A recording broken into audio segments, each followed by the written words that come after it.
Boobich. Mee maqaa keetii fi eessarraa akka dhufte? Ani sabbatarra nufe Salaam Masfinin jedhama. Shubbistuudha. Shubbistuudha. Mee guyyaa irraa to'ati ayyaana goobee fi ayyaana shinooyyee kabajuuti kan si argine. Shinooyyeen maalidha? Mee akkamittiin ibsama? Shinooyyeen qaammedha. Akka aadaa Oromootti.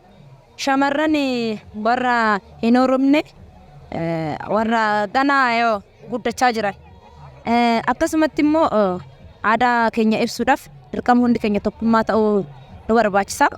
Akkuma agartan kana kinoo warri dargaggoota shamarraniinis warri dhiiratis warri dhiiraa gobeedhaan warri shamartoota immoo qaammeedha.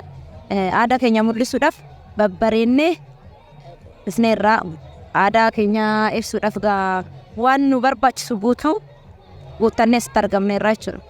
Mee rifeensa kee akka addaatti kanatti dhaatteetii jirtu hiikkaan akkasittiin dhaachuu maal jechuudha mee? Hiikkaan akkanatti dhaachuu baay'inaan beekuu baadhus hammuman beekuu qaammee dubartoonni gizee qaammee isaanii deeman akkanumatti dirqama dhaataniiti. Aadaan keenya kan garaagarummaan isaa aadaa biraatirraa dirqama akkanumatti adda jalee jedhama. Dhaanneet akkanumatti sirbinaa jechuudha guyyaa irratti argamu. Mee sirba shamarran sirban keessaa tokko nu sirbuu dandeessaa? Shinooyyee. Shinooyee qaammee maskalooy maaltu